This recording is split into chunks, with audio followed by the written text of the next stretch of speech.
ദൈവത്തിന് സ്തുതി. പ്രഭാത കിരണത്തിലേക്ക് സ്നേഹവന്ദൻ.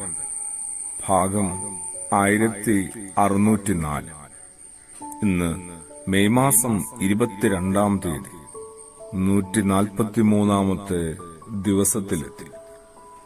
വിധക്കാരന്റെ ഉപമ പറഞ്ഞ യേശു പിന്നീട് അതിന് നല്ലൊരു വ്യാഖ്യാനവും വിശദീകരണവും നൽകുന്നുണ്ട്. ശുദ്ധനായ മത്തായി ശ്ലീഹായുടെ സുവിശേഷം 13-ാം അധ്യായത്തില് അത് ഒന്നുകൂടി വായിച്ച് എടുക്കേണ്ടതാണ്.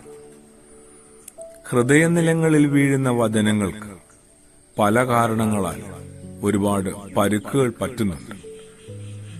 വിത്തുകൾ വീണ നിലങ്ങൾ അതിന് വളരാൻ കഴിയുന്ന വിധത്തിൽ അനുയോജ്യങ്ങളല്ലായിരുന്നു എന്നതാണ്.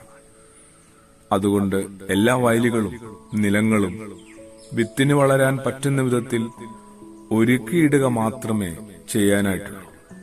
കാരണം യജമാനൻ വിതയ്ക്കാൻ പുറപ്പെടുന്നത് എപ്പോഴാണെന്ന് ആരും അറിയുന്നില്ല.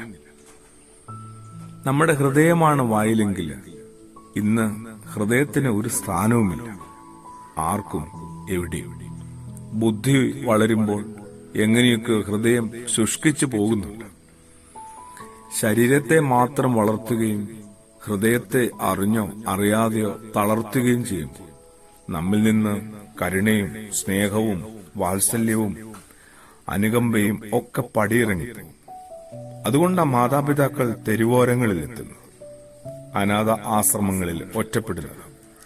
മനുഷ്യർ ഹൈടെക് ആകുമ്പോൾ ദൈവവും ദൈവവചനവുമൊക്കെ ഔട്ടാവും. ഗ്രാമത്തിലെ 3 സ്ത്രീകൾ കുടങ്ങളുമായി ദൂരത്തുള്ള കിണറ്റിൽ വെള്ളം കോരാനെത്തി. അവർ അതിനിടയിൽ അവരുടെ മക്കളെക്കുറിച്ച് പുകഴ്ത്തി പറഞ്ഞുകൊണ്ടിരുന്നു. ജ്ഞാനിയായ ഒരു മനുഷ്യൻ അവിടെ അടുത്തിരുന്നെല്ലാം ശ്രദ്ധിക്കുന്നുണ്ടായിരുന്നു. ആദ്യത്തെ സ്ത്രീ പറഞ്ഞു, എന്റെ മകൻ ശക്തനും കേമനുമാണ്. രണ്ടാമത്തെ സ്ത്രീ പറഞ്ഞു, എന്റെ മകൻ കുയിലിനെ പോലെ മനോഹരമായ പാട്ടുകൾ പാടും.